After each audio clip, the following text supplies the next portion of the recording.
और आप देख रहे हैं इंडिया वॉइस और मैं हूं आपके साथ श्रुति अंगद। बुलेटिन की करेंगे शुरुआत। महाकुंभ को लेकर मुख्यमंत्री योगी आदित्यनाथ इस महीने चौथी बार प्रयागराज आएंगे। मुख्यमंत्री योगी का हेलीकॉप्टर अरेल में डीपीएस स्थित हेलीपैड पर दोपहर 1 बजे उतरेगा।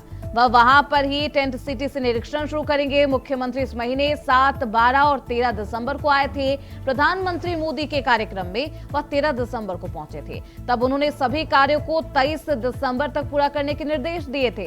वह लखनऊ से सीधे डीपीएस हेलीपैड पर पहुंचेंगे और फिर कार से टेंट सिटी और अस्थायी सर्किट हाउस का निरीक्षण करेंगे। फिर मुख्यमंत्री 1:40 पर दारागंज स्थित दशाश्वमेध घाट जाएंगे, जहां पूजा अर्चना कर स्वच्छता आरती का शुभारंभ करेंगे। तो योगी आदित्यनाथ आज महाकुंभ की महातैयारियों का जायजा लेने के लिए चौथी बार इसी महीने प्रयागराज पहुंचेंगे और तमाम जायजा लेते हुए नजर आएंगे। हमारे साथ हमारे सहयोगी शोएब रिजवी प्रयागराज से ज्यादा जानकारी के साथ फोन लाइन पर जुड़ चुके हैं। शोएब, कितने बजे सीएम योगी आदित्यनाथ आज प्रयागराज पहुंचेंगे? क्या कुछ आगे का उनका कार्यक्रम रहने वाला है?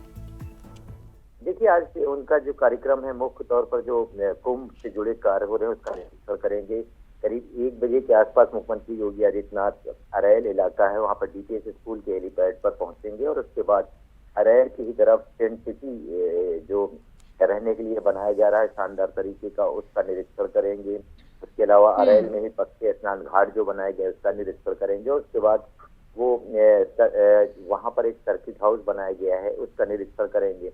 उसके बाद वो ट्रिपल-सी जो यहाँ पर कार्यालय है मेला प्राधिकरण का, वहां पर अधिकारियों के साथ जो बैठक है वो करेंगे। और क्योंकि अब डेडलाइन का समय बहुत कम बचा है, जो मेले से जुड़े कार्य हैं वो कितना हो चुका है, कितना काम बाकी है, उस पर जानकारी लेंगे। उसके अलावा पूजा पाठ भी वो करेंगे। दशाश्वमेध घाट है यहाँ पर, वहां पर वो रहेंगे और वहां पर भगवता पूजा अर्चना भी करेंगे। कह सकते हैं कि करीब 3 से 3.5 घंटे तक वो संगम नगरी प्रयागराज में रहेंगे और अलग अलग कार्यक्रम में अलग अलग जगहों पर निरीक्षण करने के लिए जाएंगे। सारे कार्यक्रम कुंभ से जुड़े हुए हैं। कुंभ से जुड़े हुए जो कार्य कराए जा रहे हैं या जो कार्य होने हैं उसी को लेकर के उनका पूरा फोकस रहेगा। महत्वपूर्ण बात यह है कि इससे पहले भी करीब 4 बार अब तक मुख्यमंत्री यहाँ आ चुके हैं, क्योंकि 13 जनवरी से बिल्कुल शोएब, ऐसे में लगातार ये चौथी बार है जब वो संगम नगरी पहुंचेंगे सीएम योगी आदित्यनाथ। अब सवाल यही है शोएब, क्योंकि मात्र कुछ दिन बाकी है, 13 जनवरी को महाकुंभ मेले का आयोजन होगा, शुरुआत होगा। ऐसे में कितनी तैयारियां अभी भी बाकी है? देखिए, इसके दोनों पहलू है। मुख्यमंत्री जिस तरह से अब तक 4 बार यहाँ पर आ चुके हैं, कहीं ना कहीं मुख्यमंत्री खुद संतुष्ट होना चाहते हैं।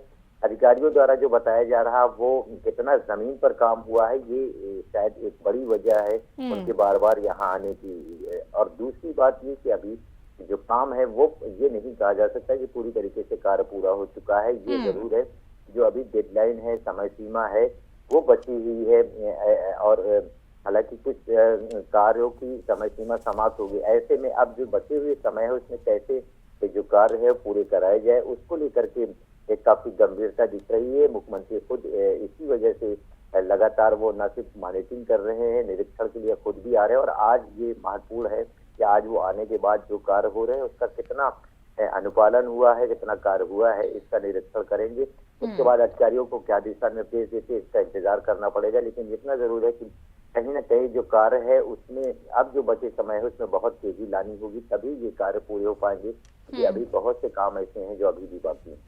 बिल्कुल, अभी भी बहुत से काम बाकी है जिसका निरीक्षण करने आज खुद सीएम योगी आदित्यनाथ पहुंचेंगे। शोएब, अब सवाल बस यही है, क्योंकि आज स्वच्छता आरती भी मुख्यमंत्री योगी आदित्यनाथ करेंगे।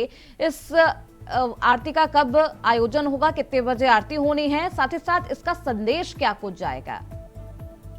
देखिए, ये सीएम योगी के जो कार्यक्रम अरैल में होंगे, उसके बाद ये दशाश्वमेध घाट पर आएंगे जहाँ पर वो बाकायदा पूजा अर्चना करेंगे और इसी घाट पर स्वच्छता आरती करेंगे। महाकुंभ को स्वच्छ बनाने का संदेश है, क्योंकि देखिए जितनी बड़ी संख्या में श्रद्धालु यहाँ पर आएंगे, 40 करोड़ के आसपास इस दौरान जो आयोजन हो रहा है उस दौरान श्रद्धालु आने का अनुमान लगाया जा रहा है। ऐसे में स्वच्छता बहुत महत्वपूर्ण रोल अदा करेगा और इसको लेकर के यानी कि स्वच्छता आरती करके शोएब आज सीएम योगी आदित्यनाथ स्वच्छता का संदेश देंगे और तमाम श्रद्धालु जो महाकुंभ में आएंगे, गंगा स्नान करेंगे संगम नगरी में, उनके लिए स्वच्छता कितनी महत्वपूर्ण है और स्वच्छता स्वच्छ रखने का ये संदेश देते हुए आज सीएम योगी आदित्यनाथ नजर आएंगे। बहुत शुक्रिया शोएब आपका इन तमाम जानकारियों के लिए।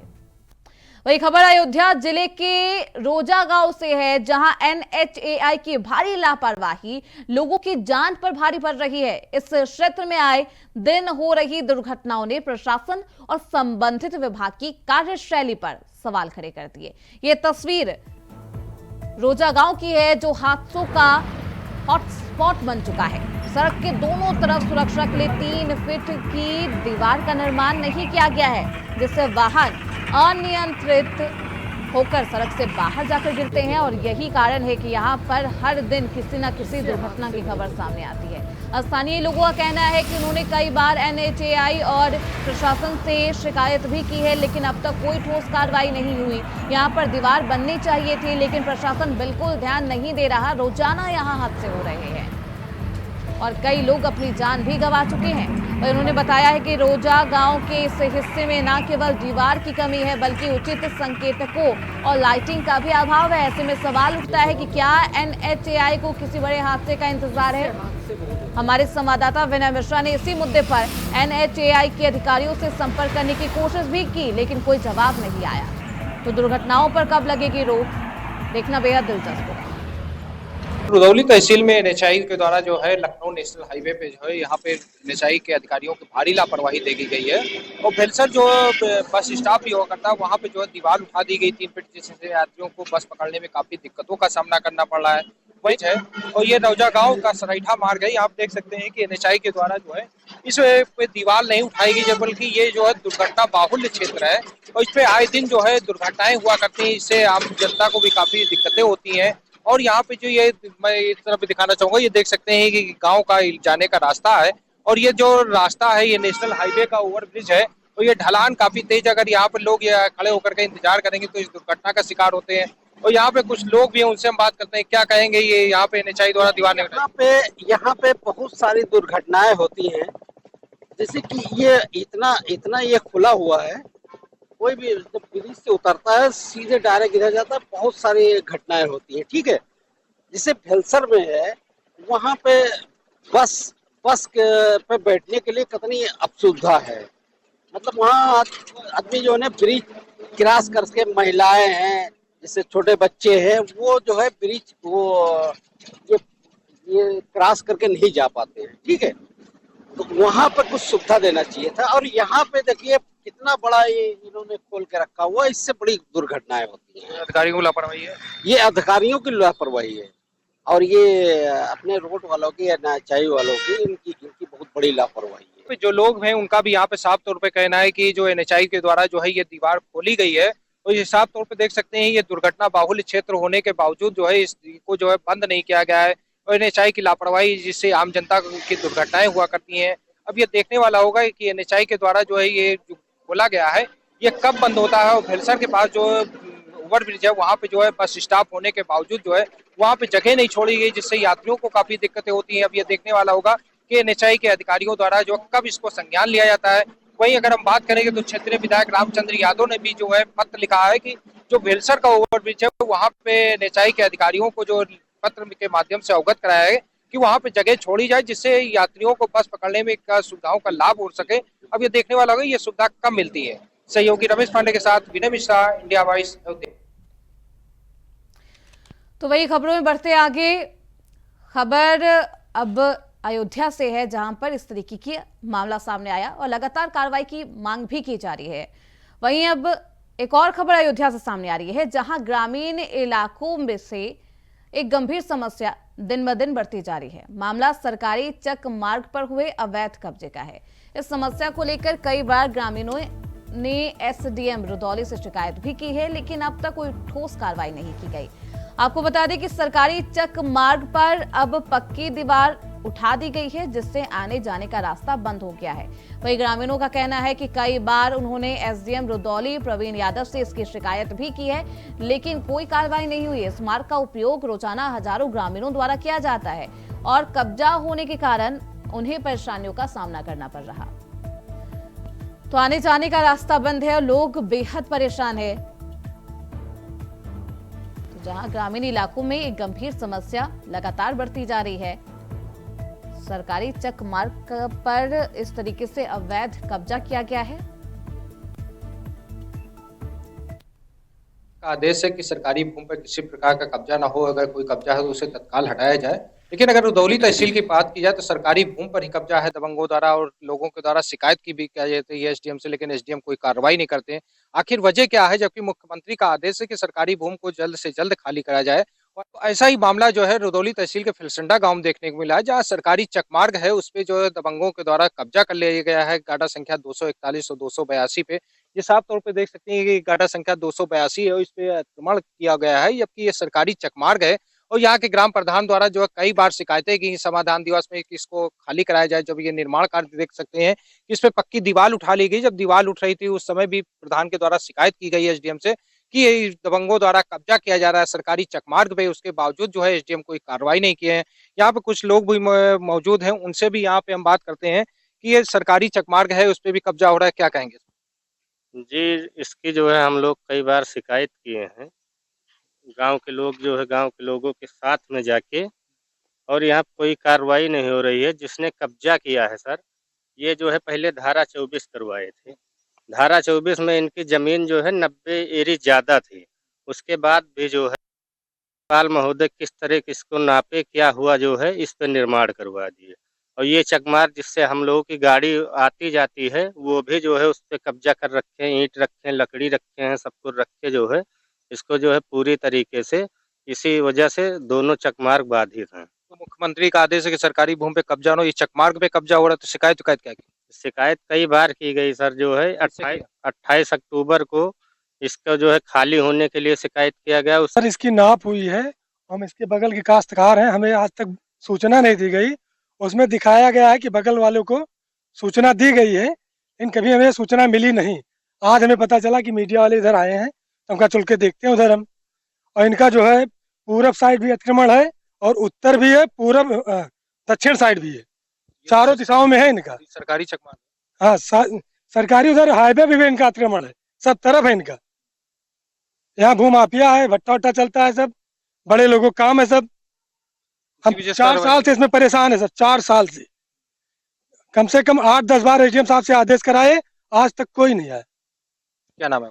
पुष्पेंद्र कुमार शुक्ला। तो यहाँ पे जो किसान पुष्पेंद्र कुमार शुक्ला है, उनका साफ तौर पे कहना है कि 4 साल से लगातार शिकायतें कर रहे हैं लेकिन कार्रवाई नहीं हो रही थी। साफ तौर पे देख सकते हैं कि सरकारी चकमार्ग है गाटा संख्या 282 का, जो इस सरकारी चकमार्ग के 2 मार्गों को जोड़ता है। ना है कि मुख्यमंत्री का जिस तरीके से आदेश है सरकारी भूमि पे जो है अतिक्रमण करने वालों के खिलाफ सख्त कार्रवाई हो, लेकिन रुदौली तहसील प्रशासन के द्वारा जो है कोई कार्रवाई नहीं की जा रही, जिसकी वजह से जो है भू माफिया के द्वारा जो है अब सरकारी भूमि पे कब्जा होने लगा। अब ये देखने वाला होगा इस सरकारी भूमि से जो है यह अतिक्रमण कब मुक्त होता है। सहयोगी रमेश पांडे के साथ विनय मिश्रा, इंडिया वॉइस, अयोध्या। तो अयोध्या में लगातार सरकारी चक मार्ग की इस तरीके से दुर्दशा है, वहां पर अवैध कब्जा किया जा रहा है। इस समस्या को लेकर लगातार ग्रामीणों के द्वारा कई बार शिकायत भी की जा चुकी है, लेकिन अभी तक कोई कार्रवाई नहीं हुई। आप देख सकते हैं रोड पर किस तरीके से ईटा और पत्थर रखे गए हैं और लगातार वहां पर निर्माण कार्य भी करवाया जा रहा है, जिसको लेकर लगातार ग्रामीणों ने इस पर शिकायत भी दर्ज कराई है। 4 साल से कई बार शिकायत की जा चुकी है, लेकिन अभी तक कोई ठोस कार्रवाई नहीं हुई। और ऐसे में भू माफियाओं के हौसले अयोध्या में लगातार बुलंद नजर आ रहे हैं। तो ग्रामीण इलाकों में समस्याओं ने अब पैर पसारना शुरू कर दिया है। 4 साल से लगातार वहां के लोग शिकायत करा रहे हैं, लेकिन उसके बावजूद भी प्रशासन आंख मूंद करके सब कुछ देख रहा है। आखिर वजह क्या है और ग्रामीणों की शिकायत पर कोई ठोस कार्रवाई नहीं की जा रही है, इसके पीछे क्या कुछ मुख्य वजह है, इसको लेकर हमारे संवाददाता ने आज बातचीत भी की और लोगों से जाना भी कि कब तक शिकायतों को लेकर क्या कुछ प्रशासन की तरफ से कहा जा रहा है। तो आप देखिए किस तरीके से आने जाने का रास्ता भी वहां पर बंद है और ये सरकारी जमीन है जहां पर अवैध कब्जा करवाया गया है और यहाँ पर निर्माण भी करवाया जा रहा है लगातार। हमारे साथ हमारे सहयोगी विनय मिश्रा अयोध्या से ज्यादा जानकारी के साथ जुड़ चुके हैं। विनय, क्या कुछ ये पूरा मामला है और ये सरकारी चक मार्ग है, यहाँ पर अवैध कब्जा किसके निशानदेही पर करवाया जा रहा है? जी बिल्कुल, आपको यहाँ पे जरूर बता दूं कि ये मामला जो है रुदौली तहसील के थलसंडा ग्राम सभा का है। यहाँ पे जो है ग्रामीणों ने इसकी शिकायत जो है एसडीएम से भी की थी कि इस पे कब्जा हो रहा है, और कब्जे होने के दौरान जो है यहाँ से लेकर के डीएम से भी शिकायतें की गई, लेकिन दबंगों द्वारा कब्जा नहीं रोका गया और एसडीएम साहब भी मौके पे नहीं वहाँ पे किसी को भेजे, जिसकी वजह से सरकारी भूमि पे ये कब्जा हो गया। ये सरकारी भूमि वही चकमार्ग है जिसपे ग्रामीणों का काफी सालों से आना जाना लगा हुआ है, उसके बावजूद भी चकमार्ग पर कब्जा हो जा रहा है, जबकि मुख्यमंत्री का आदेश है कि सरकारी भूमि पर किसी प्रकार का कब्जा न हो। लेकिन रुदौली तहसील में जो है कब्जा करने का कार्य जो है बहुत तेजी से चल रहा है। यहाँ पे सरकारी भूमि पे कब्जा हो रहा है और ग्रामीणों ने भी इसकी शिकायत दी जो है की, लेकिन कार्रवाई नहीं हुई। और यहाँ के जो ग्राम प्रधान है उन्होंने भी इसकी शिकायत लगातार करते रहे, लेकिन इस पर कार्रवाई आज तक की नहीं देखी गई है। क्यों कार्रवाई नहीं की जा रही है? 4 साल से लगातार इस तरीके से ग्रामीण शिकायत कर रहे हैं, कोई खास वजह बताई जा रही है विनय की इस पूरे मामले पर, इन पूरी शिकायतों पर अभी तक कार्रवाई नहीं की गई? जी बिल्कुल, यहाँ पे जो शिकायत की कार्रवाई ना होने के पीछे वजह जो है लोगों का कहना है कि ये लेखपाल के द्वारा जो है पैसा ले लिया गया है अगले पार्टी से, जिसकी वजह से इस पे कार्रवाई नहीं हो रही है। और इसकी मामले की जानकारी जो है एसडीएम को भी है, लेकिन एसडीएम भी कार्रवाई करने से कतरा रहे हैं, जबकि मुख्यमंत्री के साफ निर्देश है कि सरकारी भूमि पर किसी प्रकार का कब्जा ना हो। अगर कोई किसी के द्वारा कब्जा किया गया है तो उसको जो है बुलडोजर के द्वारा हटवाया जाए, लेकिन यहाँ पे पता नहीं क्या वजह है कि जो एसडीएम साहब जो है कार्रवाई करने से यहाँ पे कतरा रहे हैं। और यहाँ की जबकि प्रशासन का भी निर्देश है कि सरकारी भूमि पे किसी प्रकार का यहाँ पे कब्जा ना हो, लेकिन कब्जा हो रहा है, बराबर लोगों के द्वारा शिकायतें भी की जा रही हैं, लेकिन कार्रवाई को बिल्कुल तरीके से अनदेखी किया जा रहा है। तो इसमें साफ तौर पे लापरवाही जो है यहाँ के स्थानीय तहसील प्रशासन के एसडीएम के जो प्रवीण यादव है उनकी यहाँ पे देखी जा रही है। यानी कि योगी सरकार में विनय भू माफियाओं पर नकेल कसने की बात कही जाती है, दबंग जो है लोग होते हैं उनके हौसले को कुचला जाता है, लेकिन इस तरीके से जब धरातल पर ऐसी तस्वीरें सामने आती है तो एक अलग ही सवाल उठने लगता है। अब सवाल यही है विनय कि अब एसडीएम के द्वारा, प्रशासन के द्वारा इस पूरे मामले पर क्या कुछ कहा जा रहा है, वो सफाई में क्या कुछ कह रहे हैं, क्योंकि 4 साल से इस पूरे मामले पर शिकायत की जा रही है। जी बिल्कुल सुधीर, यहाँ पे बता दूं कि एसडीएम साहब से इस मामले की जानकारी लेने की कोशिश की जाती है, लेकिन एसडीएम साहब भी इस पे कोई जवाब देने से कतरा रहे हैं। उनका कहना है कि जल्द ही कार्रवाई होगी, लेकिन कार्रवाई के नाम पे कुछ नहीं होता है, जबकि मुख्यमंत्री का आदेश रहता है कि समय पे बैठ करके अधिकारियों समय पे लोगों की शिकायतों को भेज, लेकिन ग्रामीणों के द्वारा लगातार शिकायतें जो लोगों की 4 साल से की जा रही हैं, और जब दीवार उठ रही थी उस दौरान भी इसकी शिकायत की गई कि अगर वो उस दौरान जो है तहसील प्रशासन द्वारा एक्शन में आता तो शायद ये दीवार ना उठती। तो इससे जो है भू माफियाओं के हौसले साफ तौर पर बुलंद है, और इसमें जो है स्थानीय तहसील प्रशासन पूरी तरीके से साथ देता हुआ नजर आए, जिसका नजीर जो है ये रुदौली तहसील के थलसंडा ग्राम में देखने को मिल रहा है कि जहाँ पे पक्की दीवार उठा ली जाती है, कब्जा कर लिया जाता है, और वहीं तहसील प्रशासन बिल्कुल इसमें खामोश बैठा हुआ। इससे साफ तौर पर जाहिर है कहीं ना कहीं जो है अधिकारियों की यहाँ पे बड़ी लापरवाही देखने को मिल रही है। बिल्कुल विनय, भ्रष्टाचार के खिलाफ योगी सरकार 0 टॉलरेंस की नीति अपनाती है, लेकिन जैसा कि आपने बताया कि लोग कह रहे हैं कि लेखपाल ने पैसे ले लिए हैं दबंगों से, अब इस पर भी कोई कार्रवाई नहीं की जा रही है।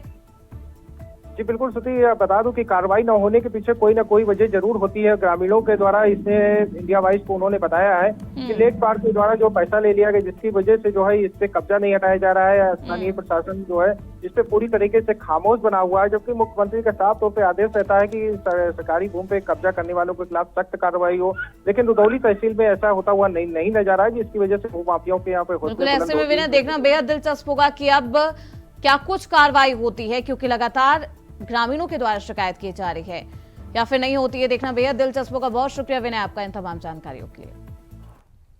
तो सरकारी चक मार्ग पर इस तरीके से अवैध कब्जा किया गया है, आने जाने का रास्ता बंद है, लोग बेहद परेशान है, कई बार शिकायत भी दर्ज करवा चुके हैं।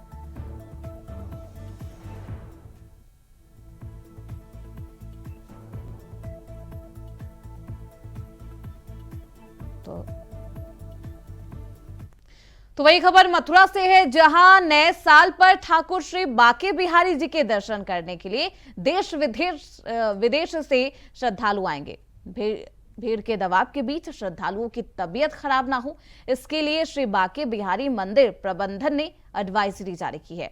इसमें 9 वर्ष के मौके पर 10 दिन बुजुर्ग, बच्चे, बीमार और गर्भवती महिला श्रद्धालुओं से मंदिर न आने की सलाह दी गई है।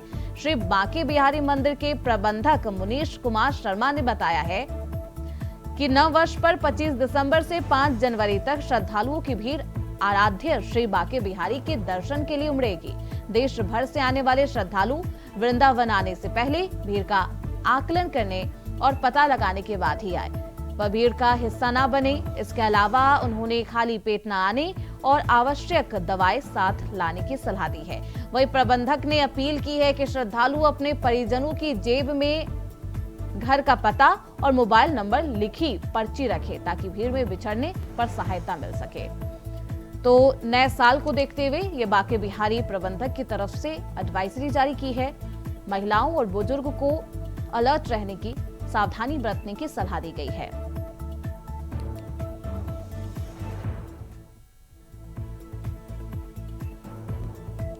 तो बांके बिहारी मंदिर प्रशासन की तरफ से ये एडवाइजरी जारी की गई है। तो वही कैबिनेट मंत्री बेबी रानी मौर्य झांसी पहुंची। गृह मंत्री अमित शाह का बचाव करते हुए उन्होंने कहा कि गृह मंत्री ने कुछ गलत नहीं बोला। गृह मंत्री के बयान को तोड़ मरोड़ कर पेश किया गया है। कांग्रेस जानबूझकर दलितों को गुमराह कर रही है। वही बाराबंकी विधायक सुरेश यादव के बयान पर कहा, भाजपा भारत की प्राचीन परंपरा और संस्कृति को लेकर चल रही है, इससे ज्यादा कुछ नहीं कहना, ईश्वर जानेगा।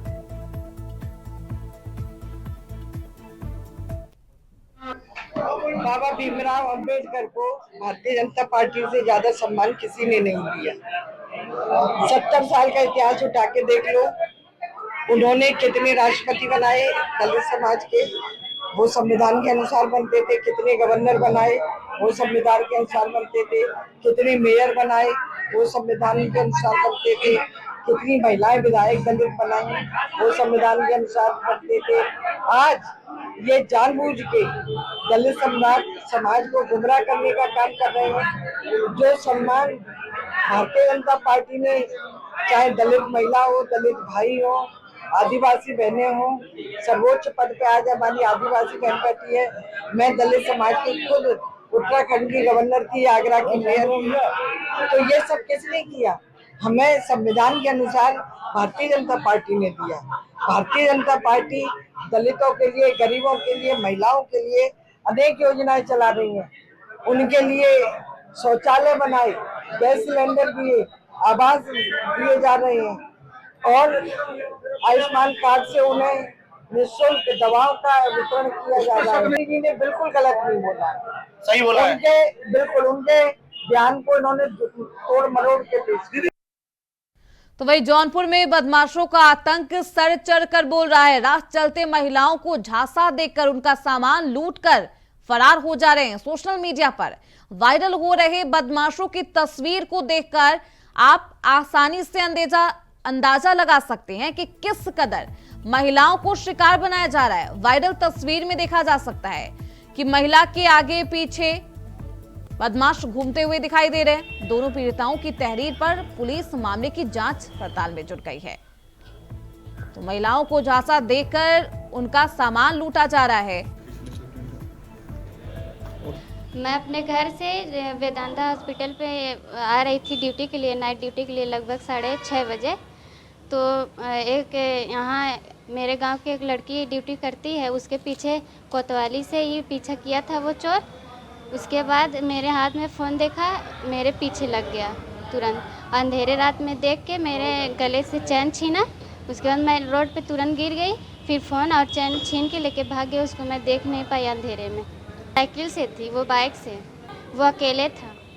ये 18 दिसंबर को मैं एप्लीकेशन दी। एक बार पहली बार भी 30 अक्टूबर को ऐसे मेरा फ़ोन छीना था।